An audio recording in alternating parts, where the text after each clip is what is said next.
고인의 지혜 채널에 오신 구독자 여러분, 진심으로 환영합니다. 위대한 정치가이자 전략가였던 손자가 손자병법과 36개로 아주 유명하다면 그와 동시대의 인물이자 친구였던 귀곡자는 무려 72개 책으로 더욱 특별한 명성을 떨쳤습니다. 그렇다면 과연 귀곡자는 누구이며 그가 남긴 72가지 계책은 무엇일까요? 그리고 그 안에 담긴 의미는 무엇일까요? 지금부터 저희 고인의 지혜 채널에서 야심차게 준비한 시리즈 귀곡자의 72개 책 비즈니스에 적용하다를 여러분께 선보입니다. 이 시리즈는 귀곡자의 72가지 모략을 바탕으로 역사 속 군사적 일화와 교훈, 현대 경제학 지식, 그리고 세계 유수 기업들의 생생한 성공 사례를 결합하여 만들었습니다. 여러분의 비즈니스와 인생을 성공으로 이끄는 귀중한 지혜를 얻어가시길 바랍니다. 영상 마지막까지 채널 고정해 주십시오. 여러분의 삶을 바꿀 놀라운 지혜가 기다리고 있을 겁니다. 귀곡자와 비즈니스 활용법. 귀곡자는 중국 고대사의 인물로 본명과 출신이 명확하지 않아 후세 사람들에 의해 신비로운 인물로 각색되었습니다. 동주 열국지에 따르면 그의 본명은 왕우이며 진평공 시대 사람으로 손자와 맹자의 절친한 친구였다고 합니다. 귀곡자는 왕선이라는 또 다른 이름을 가지고 있었기에 왕선노조라는 칭호로 불리기도 했습니다. 그는 춘추 전국시대 사람으로 기원전 400년에 태어나 기원전 270년에 세상을 떠났습니다. 귀곡자는 중국 역사상 저명한 사상가, 전략가, 병법가이자 학자였습니다. 또한 그는 뛰어난 선교가이자 교육자이기도 했습니다. 수많은 제자들이 그에게 가르침을 받았고 그중 상당수가 춘추전국 시대를 풍미하는 유명인물이 되었습니다. 그의 가장 유명한 네 제자로는 제나라 사람인 손자, 위나라 사람인 방연과 장이, 그리고 주나라의 수도였던 낙양 사람 소진이 있습니다. 그 외에도 서한 연애에 따르면 여불위, 만화류 연애에 따르면 적신이라는 유명한 제자도 있었습니다. 역사서와 전설에 따르면 그는 도술에 통달하고 지식이 매우 깊었다고 합니다. 은퇴 후 그는 주나라 영토인 수성 땅에 있는 귀곡, 즉 귀신의 계곡이라 불리는 동굴에서 살았습니다. 그곳은 산이 높고 숲이 우거져 음기가 가득했기에 보통 사람이 살 곳이 아니었기 때문입니다. 그는 산에 들어가 약초를 캐고 돌을 닦았으며 귀곡산의 귀곡 동굴에 은거했기 때문에 귀곡 선생 또는 귀곡자라 불리게 되었습니다. 2000년이 넘는 세월 동안 병법가들은 귀곡자를 종윤가의 성인으로 추앙했고 점술가들은 그를 운명을 보는 시조로, 도교에서는 그를 조사로, 그리고 왕선노조로 존경했습니다. 세상 사람들의 눈에 귀곡자는 늘 자신을 숨기고 마음을 닦으며 하늘과 땅에 비밀을 품고 있는 존재였습니다. 민간에서는 그가 신선수를 터득하여 신선이 되었다고 믿으며 술수, 점술, 풍수 등 여러 학문의 시조로 여겨집니다. 중국 역사서의 기록에 따르면 귀곡자는 살아있는 백과사전과도 같았습니다. 그가 남긴 모든 저작은 귀중한 지식과 경험의 보고입니다. 그 중에서도 귀곡자 본경음부칠이나 귀곡자 천사문과 같은 유명한 작품들은 후손들에게 기서이자 정수로 여겨지고 있습니다. 동주열국지의 저자 풍목룡은 귀곡자 선생을 천지의 모든 이치를 꿰뚫는 은사라고 평하며 그가 통달했던 따라올 자 없는 몇 가지 학문을 다음과 같이 설명했습니다. 수학, 해와 달의 운행 법칙과 상수를 파악하여 미래를 예측하는 점술에 능통했으며 그의 말은 무엇이든 영험하게 이루어졌습니다. 병학, 군사의 움직임과 변화무쌍한 법칙을 완벽히 장악하여 귀신도 모르게 성을 지키고 군대를 움직일 수 있었습니다. 유쇠학, 박학다식하고 시세의 이치를 꿰뚫어 보아 어떤 상황에서도 안색 하나 변하지 않고 흔들림 없이 논리를 펼쳤습니다. 양생학, 순수한 본성을 지키고 몸을 보호하는 약을 단련하여 늙지도 죽지도 않고 돌을 깨쳐 신선이 되는 경지에 이르렀습니다. 귀곡자는 말했습니다. 과거를 아는 것이 공이고 현재를 아는 것이 응이다. 과거를 알아야 현재를 이해할 수 있고 현재를 이해해야 미래를 내다볼 수 있다. 그는 더 이상 적합하지 않은 것은 버리고 여전히 유용한 것은 지키고 적용해야 한다고 가르쳤습니다. 나를 아는 것은 지혜요, 남을 아는 것은 현명함이다. 현명함이 있어야 지혜가 생기고 지혜가 있어야 현명해질 수 있다. 그는 우리에게 지피지기면 백전백승이다 라고 조언합니다. 이는 지혜로운 인간의 삶의 문을 여는 황금 열쇠와도 같습니다. 귀곡자의 72개 책 비즈니스에 적용하다 시리즈는 병법과 사람을 꿰뚫어보는 귀곡자의 해박한 지식, 그리고 역사 속 군사적 사례와 현대 경제 지식을 결합하여 그 의미를 전달합니다. 생생한 세계사적 증거와 다채로운 글로벌 기업들의 경영 이야기를 통해 여러분이 인생에서 성공적으로 적용할 수 있는 귀중한 역사 및 경영 지식을 얻으시길 진심으로 기원합니다. 제1개 양모, 양모와 음모. 해설. 모략과 괴책에는 각각의 형태가 있다. 네모난 것이 있는가 하면 둥근 것이 있고, 드러내놓고 펼치는 양의 계책이 있는가 하면 숨어서 진행되는 음의 계책이 있다. 계책에는 이처럼 양모와 음모가 존재한다. 어떤 상황에서도 상대를 얕보아서는 안 된다. 세상 일에는 상대가 의도적으로 만들어낸 거짓과 함정이 도사리고 있으며 정보 또한 거짓 정보일 수 있기 때문이다. 그러므로 우리는 상대가 우리의 진짜 속내와 허실, 후실을 절대로 간파할 수 없도록 만들어야 한다. 주역에 따르면 음은 어둠, 차가움, 그리고 내면을 상징합니다. 계책 또한 음에 속하며 이는 상대방이 실체를 파악하기 어렵도록 숨겨진 계획을 의미하죠. 반면 양은 밝음, 명백함, 뜨거움, 그리고 외면을 상징합니다. 양의 계책이란 상대방에게 공개적으로 드러내는 책략이나 방책을 말합니다. 군사적 고사, 지혜의 활용.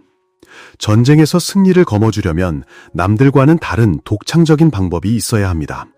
하지만 그 지혜는 다른 이들이 알지도 보지도 못하게 해야 성공하기 쉽습니다.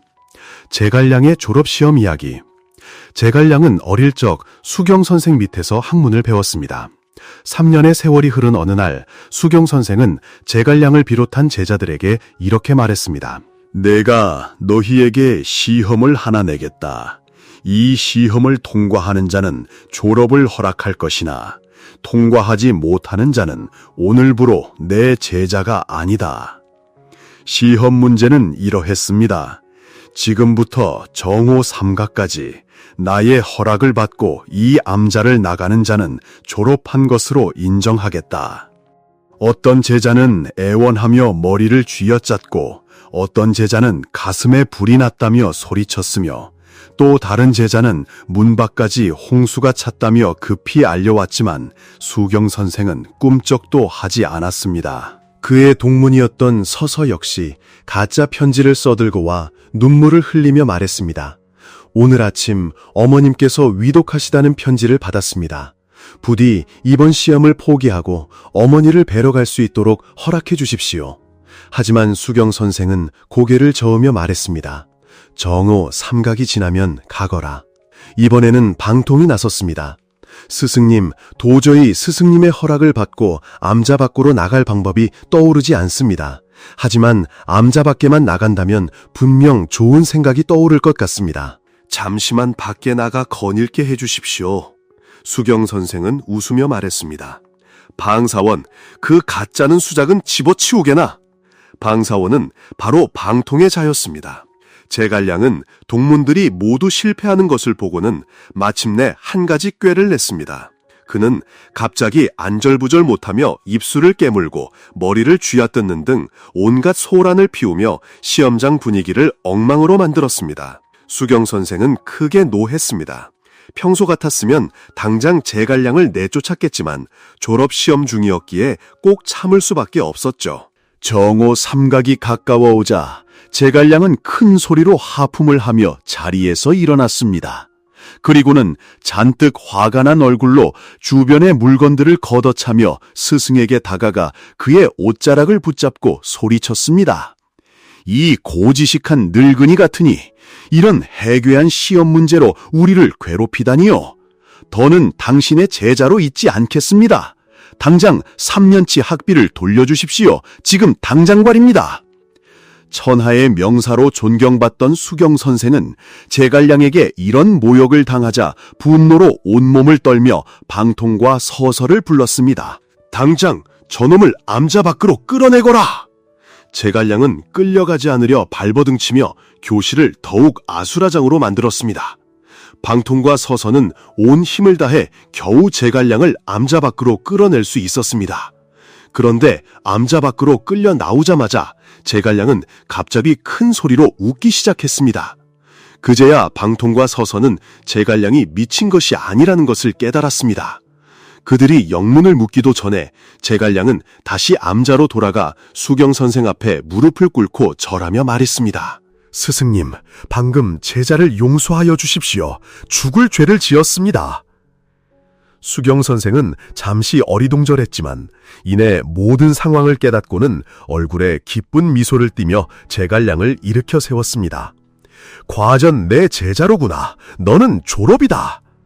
방통과 서서도 이미 암자 밖으로 나갔으니 함께 졸업시켜달라 청했고 수경 선생은 잠시 고민하더니 이내 고개를 끄덕이며 허락했습니다. 이 이야기를 통해 우리는 제갈량이 얼마나 교묘한 계책을 사용했는지 알 수 있습니다. 그는 평범한 방법으로는 스승을 속일 수 없다는 것을 알고 있었죠. 일부러 스승을 화나게 만들고 급기야는 학비를 돌려달라며 모욕하기까지 했습니다.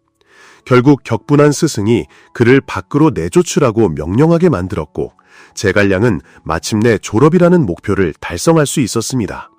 경영애의 응용. 미국의 자동차 회사 제너럴 모터스 GM은 한때 치열한 경쟁 속에서 활력을 완전히 잃고 존폐의 기로에 섰습니다. 마침내 새로 부임한 회장 로스 페로는 도요타와 합병하여 캘리포니아에 합작 자동차 회사를 설립하는 과감한 결정을 내렸습니다. 도요타가 설계한 자동차 모델을 미국 시장에 판매하기로 한 것입니다. 이는 양측 모두에게 분명한 이익이었습니다. 도요타는 GM의 영성을 얻을 수 있었기에 두 회사는 기쁘게 협력했습니다. 하지만 그 이면에서 GM은 조용히 경량 자동차 회사를 설립할 준비를 하고 있었습니다. 최신 자동화 설비를 갖추고 세련되고 가벼운 디자인에 연비가 좋고 가격까지 합리적인 새로운 자동차를 전문적으로 생산하기 시작한 것입니다. 몇 년 후 GM은 마침내 미국 자동차 시장에서 굳건히 재기할 수 있었습니다. 두 번째 계책, 건곤을 뒤바꾸다. 해설, 굳건한 정신력을 유지하면 위력이 생겨납니다.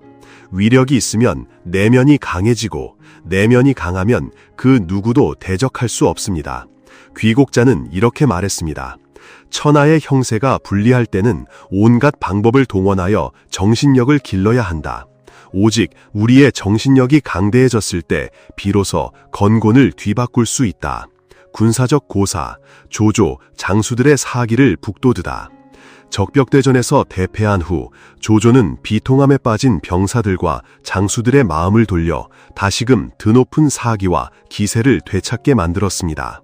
적벽대전이 끝난 후 패잔병이 된 조조의 군사들은 부상을 입은 채 하나둘씩 모여들었습니다.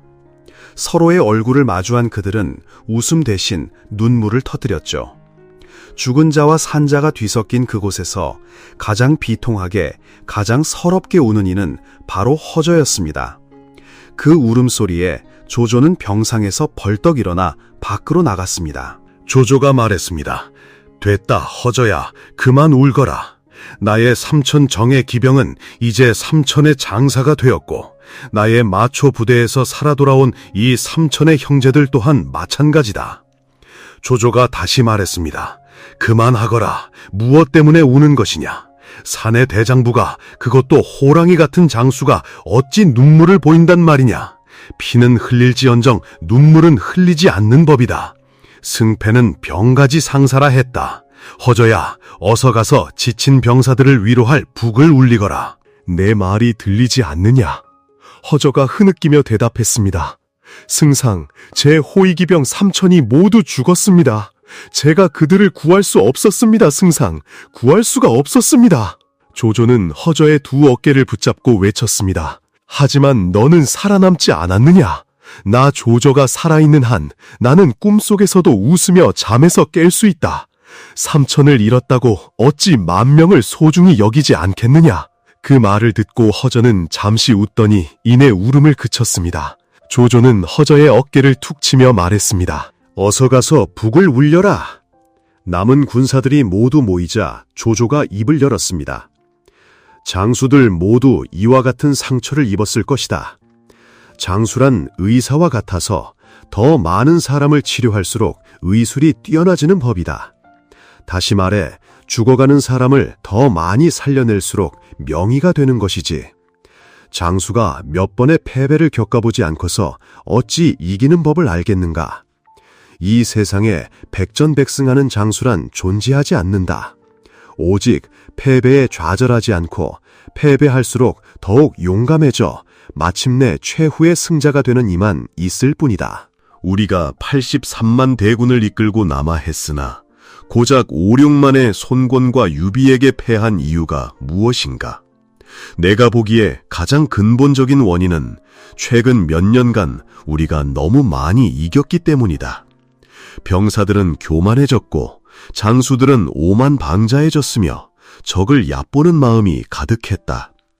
동호의 그 간단한 고육지계조차 간파하지 못하고 화공에 당한 것을 보면 우리에게 이런 패배가 찾아올 때가 되었던 것이다. 패배는 좋은 것이다. 패배는 우리에게 성공하는 법을 가르쳐주고 승리하는 법을 가르쳐주며 천하를 얻는 법을 가르쳐준다. 큰일을 이루고자 하는 자는 얻을 줄도 알아야 하고 놓을 줄도 알아야 한다. 전쟁도 마찬가지다. 승리를 받아들일 수 있다면 패배 또한 받아들일 수 있어야 한다. 하물며 우리의 병력과 군량은 손권과 유비보다 훨씬 많지 않은가. 기반은 우리 손에 있거늘 손권과 유비는 가진 것이 아무것도 없다. 나아가 조조는 이렇게 단언했습니다. 적벽에서 승리한 손권과 유비는 이제 분명 서로 싸우게 될 것이다. 위기의 순간에는 힘을 합쳐 우리에게 대적했지만 승리를 거둔 지금은 서로를 의심하고 시기하며 싸울 것이다. 머지않아 그들은 분열하고 결국 패배하게 될 것이다. 병사들은 일제히 외쳤습니다. 옳소, 옳습니다. 두 번째 군사 일화, 조조의 정예부대 호표기. 상황을 역전시키고 마초를 격파하는 데 중요했던 한 가지 요소가 있습니다. 소설 삼국지연애에서는 거의 언급되지 않지만 삼국지와 위서 등 여러 사료에든 호표기라는 이름의 정예부대에 대한 기록이 뚜렷하게 남아 있습니다. 이 부대가 호표기라는 이름을 갖게 된 이유는 전투 시 그 용맹함이 마치 호랑이나 표범과 같았기 때문입니다. 위서에는 이 군대는 천하의 용맹한 자들로 구성되었으며 100명 중 1명을 뽑아 선발했다고 기록되어 있습니다. 이를 통해 호표기가 고수들만 모인 최정예 부대였음을 알 수 있죠. 조조희하의 가장 강력한 명장들은 대부분 이 호표기의 엄격한 훈련 과정을 거쳐 탄생했습니다. 그 중에는 삼국지에도 언급된 8호기이라 불리는 유명한 장수들이 포함됩니다. 하후연, 하후돈, 하후상, 조인, 조홍, 조순, 조진, 그리고 조휴입니다. 마초의 서량군대에는 서량철기병이라 불리는 유명한 기병대가 있었습니다. 중국 사료에 따르면 마초가 한 주의 힘만으로 조조의 전군대와 맞설 수 있었던 것은 모두 이 서량철기병 덕분이었다고 하니 그 위력을 짐작할 수 있습니다. 하지만 이 강력한 서량철기병조차 조조의 호표기가 가진 압도적인 힘 앞에서는 상대가 되지 못했습니다. 경영애의 적용, 노키아의 귀환. 한때 40%의 시장 점유율로 휴대폰 시장에 누구도 넘볼 수 없는 왕좌를 차지했던 노키아는 순식간에 몰락하여 파산 직전까지 내몰렸습니다. 노키아라는 이름은 심지어 흔적도 없이 사라진 위대한 브랜드 목록에 오르내리기도 했죠. 하지만 노키아는 지금 부활하고 있습니다. 그렇다면 노키아처럼 한때 벼랑 끝에 섰던 기업이 다시 일어서서 성공적으로 복귀할 수 있었던 요인과 과정은 과연 무엇이었을까요? 이 질문에 답하기 위해 한 유명 전략 컨설팅 회사가 아주 흥미로운 연구를 진행했습니다. 전 세계 기업 시가총액의 70%를 차지하는 SPI 글로벌 3200 지수에 포함된 기업들을 분석했죠. 그들은 2010년 이후 매출, 이익 또는 시가총액이 급락했다가 극적으로 회복한 컴백커들의 이야기를 집중적으로 파고들었습니다. 그리고 그 중에서도 정상에서 나락으로 떨어졌다가 다시 일어선 대표적인 사례가 바로 노키아입니다. 2007년 이 핀란드 회사는 전 세계 휴대폰 시장의 무려 40%를 장악하고 있었습니다. 당시 시가총액은 1,530억 달러에 달했죠. 하지만 여러분도 아시다시피 불과 5년 만에 모든 것이 180도 바뀌어버렸습니다. 삼성과 애플이라는 거대한 폭풍이 몰아치면서 노키아는 순식간에 시장 점유율을 잃고 깊은 위기에 빠졌습니다. 시가총액은 무려 96%나 증발해버렸어요. 수천억 달러를 호가하던 제국이 2012년에는 고작 60억 달러의 가치로 쪼그라들고 란 것입니다. 무너지지 않고 새로운 칼날을 갈다. 벼랑 끝에 몰린 상황에서 이 핀란드 회사는 지난 150년의 역사 동안 늘 그래왔던 것을 했습니다. 바로 변화였죠. 사실 노키아는 처음부터 휴대폰 회사가 아니었습니다. 핀란드의 작은 제지 공장으로 시작했었죠. 지난 5년 동안 노키아는 파산 직전의 휴대폰 제조업체에서 세계 최고의 네트워크 인프라 공급업체 중 하나로 스스로를 완전히 탈바꿈시켰습니다. 이 위대한 전환을 위해 노키아는 2013년 9월 눈물을 머금고 자신들의 심장과도 같았던 휴대폰 사업부를 마이크로소프트에 매각하는 결단을 내렸습니다. 회사의 운명을 건 거대한 도박이었죠. 휴대폰 사업에서 철수한 노키아에게는 3가지 사업부가 남았습니다. 네트워크 인프라, 지도 서비스, 그리고 특허 라이선싱 사업이었죠. 그중 노키아는 네트워크 인프라를 새로운 핵심 사업으로 선택했습니다. 그들은 지멘스와의 합작회사 지분을 모두 사들여 네트워크 사업에 대한 완전한 통제권을 확보했습니다. 그리고 2015년에는 무려 166억 달러를 투자해 알카텔 로센트를 인수하며 모든 네트워크 인프라 서비스를 제공하는 완전체로 거듭났습니다. 새로운 핵심 사업에 집중하기 위해 그들은 아우디, BMW, 다임러와 같은 독일 자동차 회사들에게 지도 서비스를 매각했습니다. 하지만 높은 수익성을 자랑하는 특허 사업은 그대로 유지했죠. 그리고 마침내 첫 번째 달콤한 열매가 맺혔습니다. 변화를 시작한 지 5년 후인 2017년 노키아의 시가총액은 370억 달러를 기록했습니다. 위기에 빠졌던 2012년보다 무려 5배 이상 성장한 수치였죠. 위기 시절부터 노키아를 이끌었던 라지브 수리 회장은 이 변화의 과정을 이렇게 묘사했습니다. 비행기의 엔진과 조종석, 프로펠러를 모두 분해한 뒤 완전히 다른 모습의 비행기로 재조립하는 것과 같았다고요. 이제 노키아는 다시 한번 핀란드의 자랑이 되었습니다. 두 번째 사례, HSBC, 구조조정, 비용 절감, 단순화, 그리고 기술 투자로 위기를 돌파하다. HSBC 은행은 단순화를 통해 어려운 시기를 극복한 대표적인 예입니다. 2011년 스튜어트 걸리버가 CEO로 부임하자마자 가장 먼저 한 일 중 하나는 은행의 사업 규모를 88개국에서 67개국으로 과감하게 줄인 것이었습니다. 그 덕분에 HSBC는 2016년에는 47억 달러, 2017년에는 60억 달러를 절약할 수 있었습니다. 주로 미들 및 백오피스 부서의 비용을 절감한 덕분이었죠. 단순화를 위해 HSBC는 2011년부터 2016년까지 98건의 투자 철수를 단행했습니다. 반면 신규 투자는 단 4건에 불과했죠. 사업 규모는 줄였지만 한 보고서에 따르면 HSBC는 여전히 전 세계 자본 및 무역 흐름의 90%를 커버하고 있었습니다. 이는 세계 어느 은행보다도 높은 수치입니다. 뿐만 아니라 자본 효율성도 눈에 띄게 개선되었습니다. 은행의 위험 가중 자산이 거의 3천억 달러나 감소했으니까요. HSBC의 단순화 전략은 여기서 그치지 않았습니다. 중간 관리 부서를 줄이고 관리자급 인력을 감축하는 동시에 각 부서장에게 더 큰 자율권을 부여했습니다. 이것이 바로 2011년부터 시작된 HSBC의 성공적인 구조조정 비결이었습니다. HSBC의 성공적인 복귀는 단순히 조직을 가급게 만든 것뿐만 아니라 기술에 대한 과감한 투자 덕분이기도 했습니다. 2015년부터 2020년까지 HSBC가 기술에 투자하기로 계획한 총액은 무려 21억 달러에 달했습니다. 세계적인 컨설팅 그룹 BCG에 따르면 이러한 성공 사례들에는 몇 가지 공통점이 있습니다. 먼저 기업의 리더는 외부 환경이 바뀌기만을 기다리는 것이 아니라 상황을 꿰뚫어보는 통찰력과 객관적이고 명확한 관점을 가져야 합니다. 강력한 리더들은 항상 문제보다 한 발 앞서 나아가며 회사의 궤도를 바꾸기 위한 야심찬 계획을 가지고 움직입니다. 또한 리더는 회사의 올바른 문화를 구축해야 합니다. 상황을 반전시키기 위해서는 속도, 혁신, 그리고 개방적인 소통 문화가 필수적이기 때문이죠.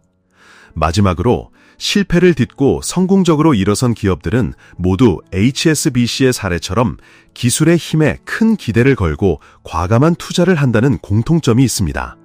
세 번째 지혜는 바로 각계격파입니다. 적의 기세를 분산시키기만 한다면 우리의 힘은 그야말로 신과 같아진다는 의미죠.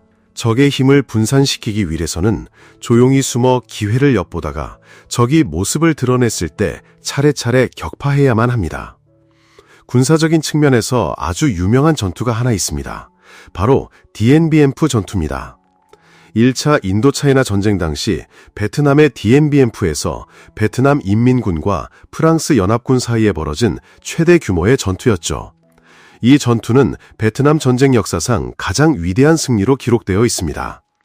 베트남의 위대한 영웅 보옹우엔잡 장군이 이끄는 군대는 2달간의 맹렬한 공격 끝에 16,200명까지 증원되었던 프랑스군을 마침내 굴복시키고 1954년 5월 항복을 받아냈습니다. 프랑스는 미국의 막대한 지원에도 불구하고 수년인의 전쟁에서 베트남을 점령하지 못했고 이 참패 이후 더 이상 전쟁을 이어나갈 동력을 완전히 잃어버렸습니다. 이 전투는 국제적으로도 엄청난 의미를 가집니다. 역사상 처음으로 아시아 국가의 군대가 대규모 군사작전에서 유럽 강대국의 군대를 격파한 사건이었기 때문입니다. 서구 세계에겐 그야말로 충격적인 재앙이었죠. 이 전투는 프랑스의 식민지 유지 의지를 완전히 꺾어버렸고 결국 프랑스는 협상 테이블에 나와 인도차이나에서 철수할 수밖에 없었습니다. 이 승리에 용기를 얻은 아프리카의 프랑스 식민지들 또한 독립을 향한 불길을 피워올렸습니다. 1960년 한 해에만 무려 17개의 아프리카 국가가 독립을 쟁취했고 1967년까지 프랑스는 대부분의 식민지를 포기해야만 했습니다. 이처럼 DNBM프 전투의 승리는 400년 이상 지속된 구시대적 식민주의의 종말을 알리는 신호탄이 되었습니다. 그들의 전술은 마치 부채를 펼치듯 적을 하나씩 차례차례 무너뜨려 힘을 약화시키는 것이었습니다. 첫 번째 공격은 1954년 3월 13일 프랑스군의 가장 강력한 거점 중 하나였던 힘남 진지를 향했습니다. 핵심 목표는 적의 비행장 동쪽 고지를 점령하고 그 기세를 몰아 적 지휘부가 있는 중앙지역으로 진격하는 것이었죠. 그리고 1954년 5월 1일 DNBM프의 운명을 결정질 마지막 총공세가 시작되었습니다. 가장 중요한 임무는 A1과 C2 고지를 완전히 점령하여 총공격의 발판을 마련하는 것이었습니다. 5월 6일 밤 8시 30분 960kg의 폭약이 A1 고지에서 거대한 폭발을 일으키며 DNBM프 요새의 종말을 예고했습니다. 그리고 5월 7일 마지막 열쇠였던 A1 고지를 점령한 베트남군은 모든 방향에서 프랑스군 지휘구 벙커를 향해 진격했습니다. 프랑스 지휘부는 별다른 저항 없이 항복했고 참호와 벙커에 숨어있던 모든 주둔군이 밖으로 나와 투항했습니다. 마침내 1954년 7월 21일 제네바 협정이 체결되었고 프랑스와 세계 각국은 베트남, 라오스, 캄보디아의 독립과 주권을 인정하고 인도차이나에서 군대를 철수했습니다. 자, 이제 두 번째 예시를 들어볼까요? 우리에게 아주 친숙한 삼국지 이야기입니다. 조조는 바로 이 각계격파와 소모전 전략의 대가였습니다. 황건적과의 전투에서 그의 부하 포신이 전사하고 조조 자신도 1,000명의 군사로 적의 진영을 기습했지만 이미 대비하고 있던 황건적에게 거의 사로잡힐 뻔했죠. 속전속결이 불가능하다는 것을 깨달은 조조는 전략을 완전히 바꿉니다. 바로 한 걸음씩 차근차근 적을 소모시키는 지구전이었죠. 그는 황건적을 서서히 몰아붙였고 마침내 제북 지역에서 그들을 완전히 포위하는 데 성공합니다. 그때 황건적의 배후에는 원소가 차지하고 있던 청주와 계주가 버티고 있었죠. 결국 더 이상 도망갈 곳이 없어진 황건적은 항복할 수밖에 없었습니다. 조조는 무려 30만 명의 투항을 받아내고 그중 정예병 10만 명을 자신의 군대로 편입시켰습니다. 이 사건을 계기로 그의 세력은 상상할 수 없을 만큼 막강해졌습니다. 사업에서의 적용 사례를 한번 살펴볼까요? 바로 지분 인수를 통해 기업의 경영권을 장악하는 방식입니다. 예를 들어 2020년 상반기에 국내의 유망한 케이블 제조업체였던 한미전선이 거대한 글로벌 투자기업에 공식적으로 인수된 사례가 있습니다. 한미전선은 당시 국내에서 손꼽히는 전선 제조 기업 중 하나였죠. 이처럼 외국계 투자자들은 처음부터 막대한 자본을 쏟아부어 새로운 프로젝트를 시작하는 대신 이미 기반을 다진 국내 기업을 인수하는 지름길을 택한 것입니다. 또 다른 예로 2020년 4월 국내 굴지의 보석 기업인 하나주얼리가 국내 최대 주얼리 유통망을 가진 다이아몬드 월드를 전격 인수한 사건도 있었죠. 다이아몬드 월드는 전국 주요 도시에 34개의 지사와 100개가 넘는 매장을 보유한 거대 기업이었습니다. 앞서 언급된 사례들은 빙산의 일각에 불과합니다. 이미 수많은 국내 브랜드들이 국내외 투자자들의 손에 넘어가거나 그들의 지배 아래 놓이게 되었죠. 과거 대우전자나 쌍용자동차 같은 굵직한 기업들의 사례를 떠올려 보시면 이해가 빠르실 겁니다. 김철수 전 서울지방국세청장의 말에 따르면 과거에는 일부 국내 기업들이 좋은 부지나 기술력을 가지고 있어도 자금력이 부족해 외국 파트너와 합작 투자를 하는 경우가 많았다고 합니다. 하지만 프로젝트가 시작된 후 합작법인이 계속해서 적자를 기록하게 되면 운영을 유지하기 위해 양측 모두 증자를 해야만 했죠. 이때 자금 사정이 넉넉하지 않은 국내 기업을 대신해 외국 파트너가 자본을 더 투입하면서 자연스럽게 지분율을 높이고 마침내 경영권까지 장악하게 되는 것입니다. 이러한 방식은 다른 제조업이나 서비스업 분야에서도 흔히 사용됩니다.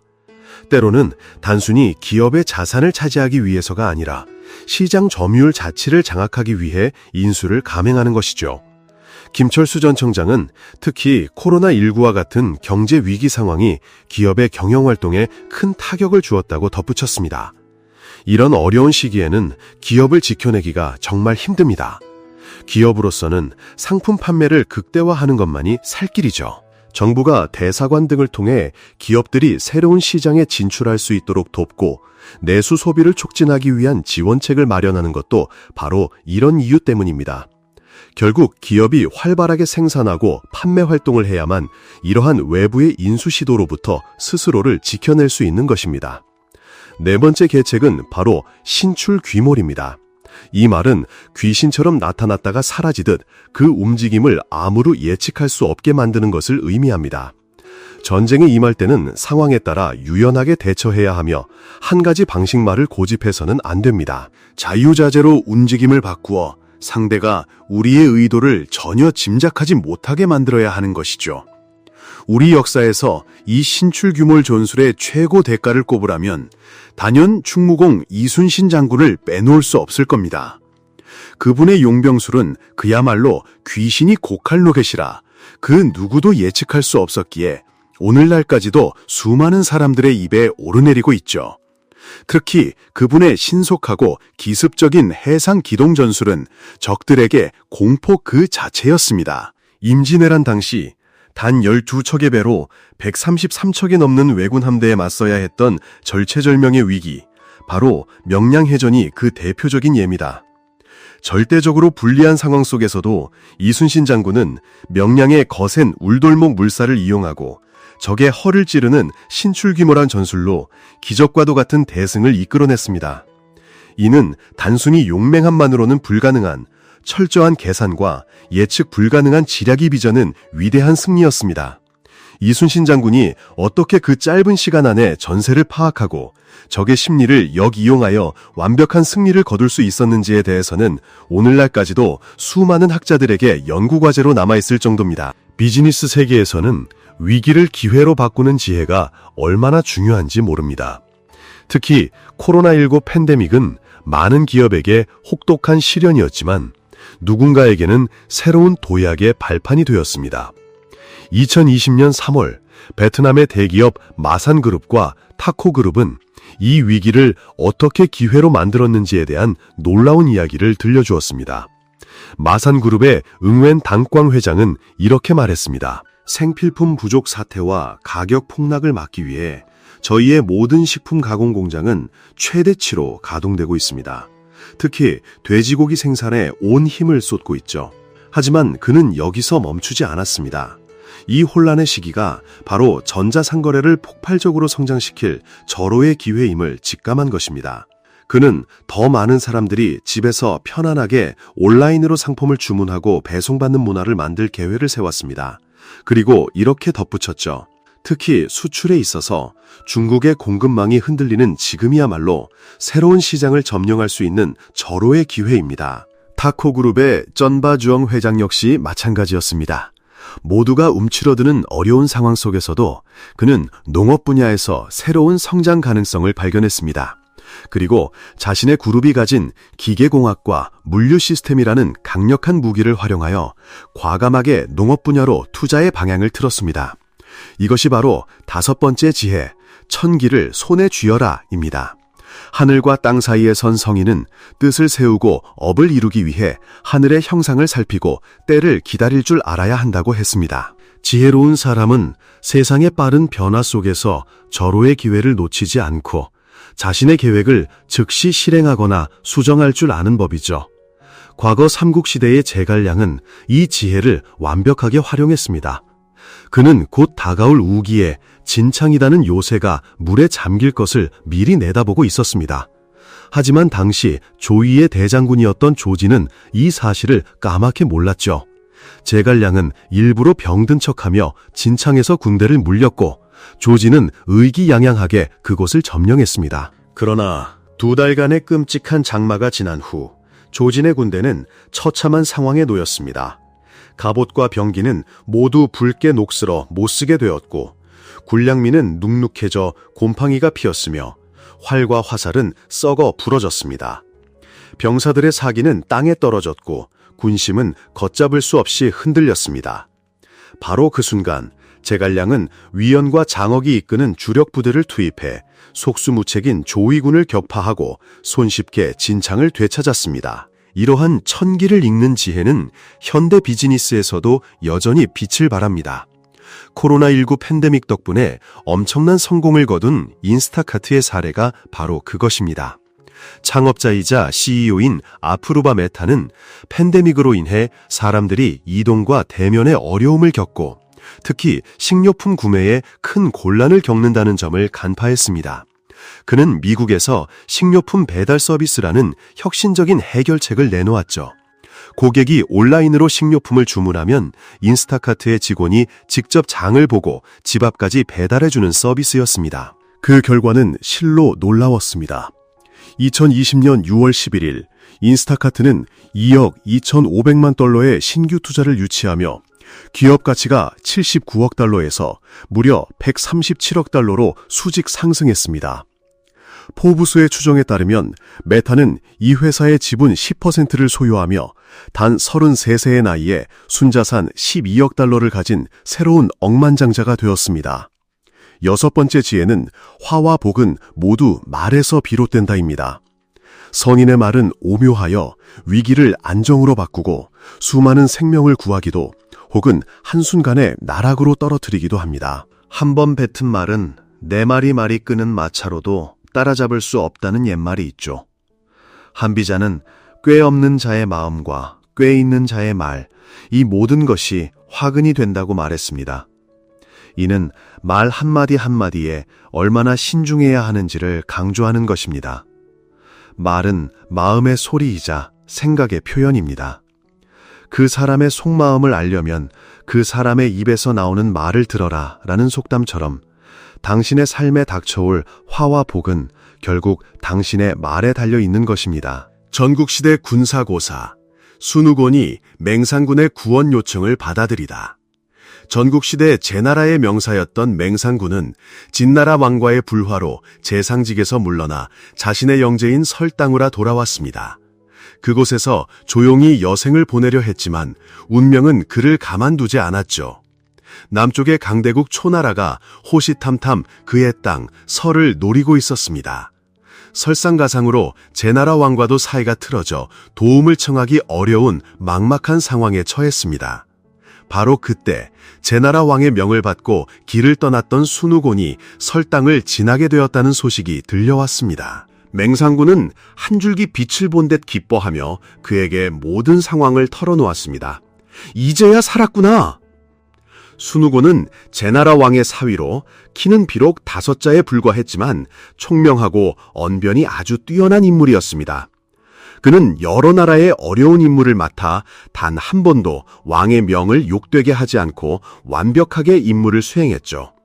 해박한 지식과 뛰어난 기억력, 그리고 상대의 표정만 보고도 속마음을 꿰뚫어보는 통찰력까지 갖춘 그였기에 맹상군은 이 어려운 일을 해결해줄 적임자라 밀었습니다. 순우곤은 제나라 왕실과 가까우면서도 맹상군과도 막역한 사이였습니다. 맹상군은 그를 극진히 대접하며 호소했습니다. 초나라가 설땅을 공격한다면 나는 단 하루도 편히 지낼 수 없을 것이요. 순우곤은 그의 말을 조용히 들으며 고개를 끄덕였습니다. 그의 머릿속에서는 이미 맹상군을 구할 묘책이 그려지고 있었습니다. 맹상군의 간곡한 부탁을 받은 순우곤은 곧바로 수도로 돌아가 제나라 왕을 아뢰었습니다. 그는 사신으로서 왕을 만났지만 그의 진짜 목적은 맹상군을 위한 지원군을 얻는 것이었죠. 제나라 왕이 물었습니다. 초나라의 상황은 어떠한가? 순우곤은 이 기회를 놓치지 않고 말했습니다. 제가 보기에 문제는 설땅에 있습니다. 설땅 사람들이 너무나 분수를 모르고 있습니다. 그는 교묘하게 화제를 설땅으로 돌렸고 왕은 무심코 그의 이야기에 빠져들며 물었습니다. 도대체 무슨 말이냐? 순우곤은 천천히 입을 열었습니다. 설땅 사람들은 글쎄 선왕의 종묘를 세우면서 깊이 생각하지 않았습니다. 이제 초나라가 쳐들어오면 그 종묘를 무엇으로 보겠습니까? 설땅 사람들은 분수를 모르고 초나라 군대는 무자비합니다. 신이 걱정하는 바가 바로 이것입니다. 이 말을 들은 제나라 왕의 얼굴색이 하얗게 질렸습니다. 아니, 그곳에는 선왕의 종묘가 있단 말이다. 당장 지켜야 한다. 왕은 즉시 군대를 파견하여 설땅을 구원하도록 명했습니다. 덕분에 설땅은 무사했고 맹상군은 위기에서 벗어날 수 있었습니다. 이처럼 순우곤은 제나라 왕을 설득하는 데 있어 자신의 진짜 의도를 숨기고 왕의 힘을 빌려 자신의 목적인 맹상군을 구하는 데 성공했던 것입니다. 이는 비즈니스에도 적용될 수 있습니다. 미국의 작가이자 자기개발 전문가인 데일 카네기는 그의 저서 인간관계론에서 사람의 마음을 얻는 법에 대해 이야기했습니다. 다음은 그의 지혜 중 5가지입니다.